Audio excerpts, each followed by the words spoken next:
Ja, hvor var godt, du vil hjælpe mig med at grave den op, den her. Den er godt nok svær. Jo, men der havde sgu godt hørt noget om, de skulle være noget sat, han har fået op, der. Ja. Du, vi kunne sgu da tage og spørge skibrohånden, han kunne komme og trække op med bil. Skibberhånd! Ejke Jensen! Han skal have sat med ham i havne. Med bil, er du tålig der? Og hvorfor så det? Nej! Sidste år, der kunne han da komme bare ud, og han sagde en indkørsel uden at bare give den løgpæl. Alt her står nu jo fortog.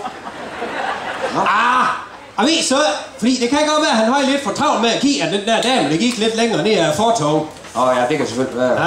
Ja, tror jeg. Det. Hvad? Er det Charlotte Josen, der kommer der? Ja, det tror jeg. Ja, det er sgu da vist. Nå? Hej. Ja.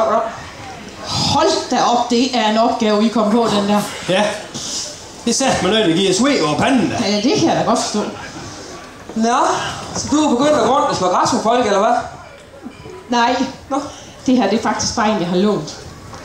Det er faktisk fordi, jeg var ved at slå græs derhjemme og så rent den tør. Så tænkte jeg, vi hælder da noget på den, så gik jeg ud i garagen og tog en dunk. Det var så dieselryger, han havde i den.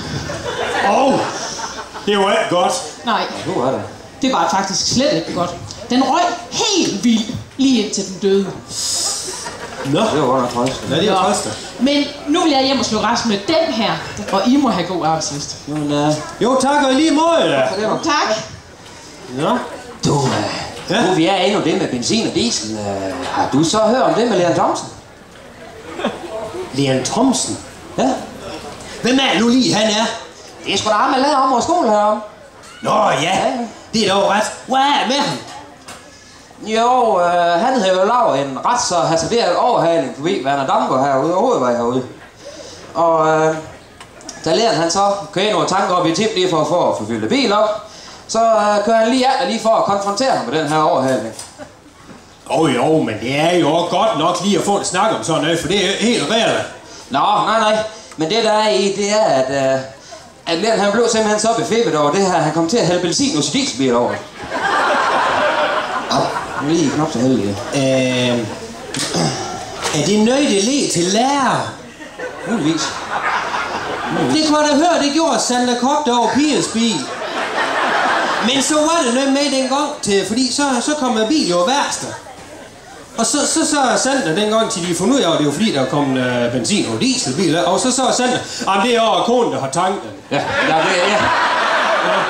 Det er jo lige så nemt. Det er nemmest måde at komme ud af det jo. Ja. Det kan være forsinket lige der, så. Ja, det kan være forsinket, tager det der. Ja. Jeg tænkte forresten nu ham Werner der, var han med til at drive for sammen over Henø sidste år? Nej, det tog sig sgu da lige. Jeg har hørt noget om... Der er godt nok op at stille omkring Werner her en sidste års stil. Ja, det har du. Det kan da godt være, at det kun var Poul Erik og K.P. så Ømand. Men i hvert fald så opdagede de dengang, de var færdige med at drive for sammen, så Ømand skulle glemme at lå i modsat ende, så de måtte starte forfra. Ja.